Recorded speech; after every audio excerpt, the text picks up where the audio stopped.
भीख मांगने वाले कभी किसी चीज का इंतखाब नहीं कर सकते। आपको याद होगा खबर सामने आई है कि दुनिया की सबसे बड़ी बिल्डिंग जो कि इंडिया के शहर गुजरात सूरत में बनाई गई है, उसने यूएस की पेंटागन बिल्डिंग को भी पीछे छोड़ दिया है, जो कि 80 साल पुरानी बिल्डिंग थी और 80 साल से वो दुनिया की सबसे बड़ी बिल्डिंग के तौर पर जानी जाती थी। यूएस का मिलिट्री हेडक्वार्टर था, जिसको इंडिया ने बीट कर दिया है, जिसने हर पाकिस्तानी का दिल चीर कर रख दिया। CNN ने रिपोर्ट दी है जिसमें बताया गया है कि सूरत में एक बहुत बड़ा दफ्तर है, दुनिया का सबसे बड़ा ऑफिस जो है वो अब इंडिया के अंदर है, सूरत के अंदर है। सबसे पहले पेंटागन था सबसे बड़ा, अब इंडिया के अंदर। कहते हैं भारत की तारीफ क्यों करते हैं आप? भाई खुदा था ना, बांग्लादेश की तारीफ कर लेते हैं, अब तो अफगानिस्तान की भी तारीफ करें तो फिट पड़ जाती है आप पे, क्योंकि आप बस्तियों पे जा रहे हैं मुसलसल। लेकिन इस बिल्डिंग के बाद दुनिया में डायमंड के रेट ऊपर नीचे जो हो गए ना, वो इंडिया करेगा। Poverty in India fell by 10% in 5 years. Pakistan के अंदर लोग गुर्बत की लकीर से नीचे रह रहे हैं, उनकी शरह 40% तक पहुंच चुकी है। क्योंकि हमने अमेरिका के ऊपर इल्ज़ाम लगाया, जो कि अब साबित हो गया कि वो गलत इल्ज़ाम था, और हमारे वज़ीर आज़म ने लगाया उस वक्त के, यानी जो रियासत के सरबराह हैं उन्होंने लगाया, चीफ एग्जीक्यूटिव ने।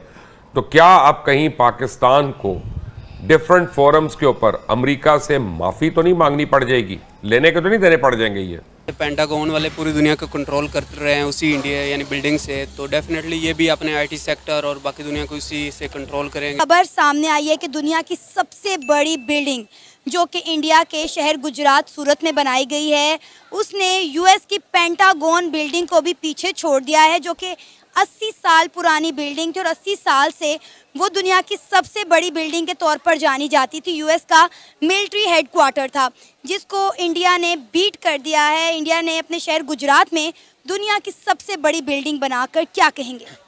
जी, मैं यही कहना चाहूँगा कि इंडिया ने किस फील्ड में किस कंट्री को बीट नहीं किया। आप आईटी सेक्टर देख लें, आप उसका इंडिया की एक्सपोर्ट्स देख लें, आप उसके साथ साथ इंडिया का जो डेवलपमेंटल मॉडल है, इंडिया का इंफ्रास्ट्रक्चर है, कोई एक आप इंडिया का प्रोजेक्ट देख लें, इंडिया ने किस प्रोजेक्ट में किस कंट्री को बीट नहीं किया। इंडिया चंद्रयान जब इंडिया का फेल हुआ, हम लोग उस पर जो है अपनी दादें वसूल करते रहे कि इंडिया का जो मिशन था वो नाकाम हो गया।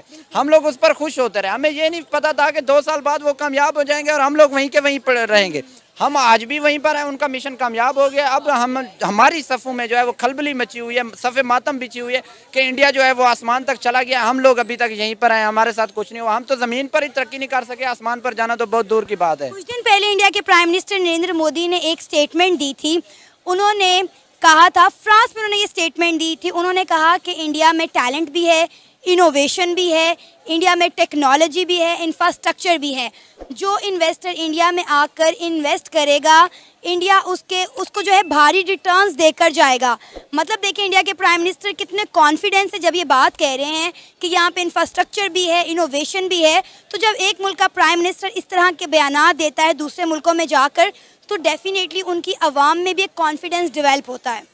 जी बिल्कुल, आपने सही कहा है कि जब प्राइम मिनिस्टर अपनी आवाम को ओन करता है तो आवाम में जो है वो एक कॉन्फिडेंस बूस्ट होता है। हमारे मुल्क में तो सूरत हाल ये तक है कि हमारी जो पॉलिटिकल लीडरशिप है वो अपने कारकुनान को ओन करने के लिए तैयार नहीं है। आवाम तो बहुत हाई लेवल की बात है। हमारी जो लीडरशिप है, पॉलिटिकल लीडरशिप है, चाहे पाकिस्तान जो बड़ी मेजर पार्टी है, पाकिस्तान तहरीक इंसाफ को देख लें, PMLN को देख लें या पाकिस्तान पीपल्स पार्टी को देख लें, जब कोई वाक़या हो जाता है, अभी रिसेंटली 9 मई का वाक़या हुआ, पाकिस्तान तहरीक इंसाफ की लीडरशिप ने अपने कारकुनान से जो है बेदखली का ऐलान कर दिया। वो अपने कारकुनान को भी नहीं वो कर रहे थे।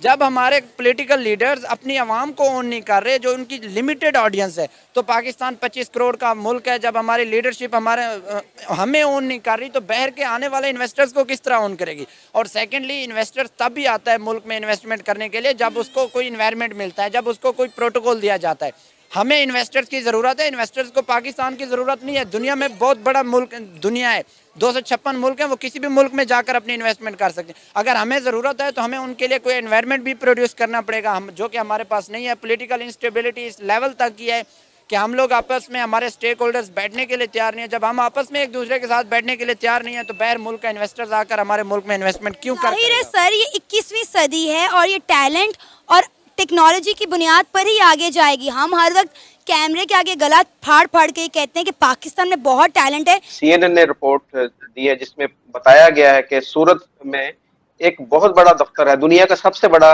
ऑफिस जो है वो अब इंडिया के अंदर है, सूरत के अंदर है। सबसे पहले पेंटागन था सबसे बड़ा, अब इंडिया के अंदर सूरत है। नहीं सर, इंडिया को सब पता होता है, वही बात है ना, टैक्टिक्स होती है।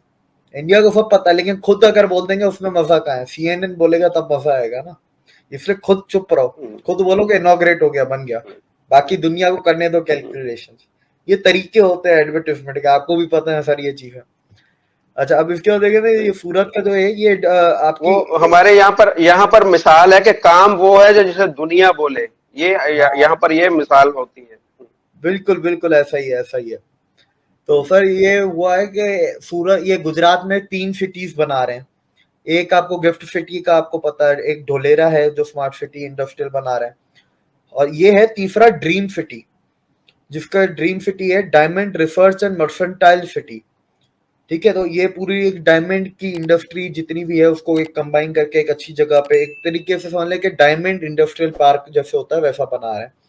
तो ये सूरत में बन रहा है, ये 2000 एकड़ पे बन रहा है, और ये पूरा कंप्लीटली तैयार होके जो खुलेगा वो होगा 2030 में। अब इस ड्रीम सिटी के अंदर 35 एकड़ पे ये आपका सूरत डायमंड ब्राउज बना है, जो दुनिया की सबसे बड़ी अब ऑफिशियली बिल्डिंग बन चुकी है। 80 या 90 सालों बाद पेंटागन का जो खिताब था कि दुनिया की सबसे बड़ी ऑफिस, उसको छीन के अब ये बन गए हैं। तो अब सूरत डायमंड ब्राउज सर इस तरीके से समझें कि अब दुनिया में पहले क्या होता था कि दुनिया के 95% diamonds cut and polish India में होते थे, ठीक है, लेकिन इस बिल्डिंग के बाद दुनिया में डायमंड के रेट ऊपर नीचे जो हो गए ना वो इंडिया करेगा। ट्रेडिंग, ये ट्रेडिंग ऑफिस है, इसके अंदर कोई भी फैक्ट्रीज या वर्कशॉप्स नहीं है, वो अभी बाकी ड्रीम सिटी में बनेंगी। इस 35 एकड़ में सिर्फ ऑफिस और ट्रेडिंग ऑफिस हैं आपकी, जो दुनिया से जैसे कच्चा डायमंड खरीदना है या तैयार डायमंड बेचना है या आपस में डीलिंग करनी है, ये वो। ऐसे वीडियो देखने के लिए नीचे दिए गए सब्सक्राइब बटन को प्रेस कीजिए और घंटी बटन को क्लिक कीजिए ताकि आपको नए वीडियो मिलती रहे।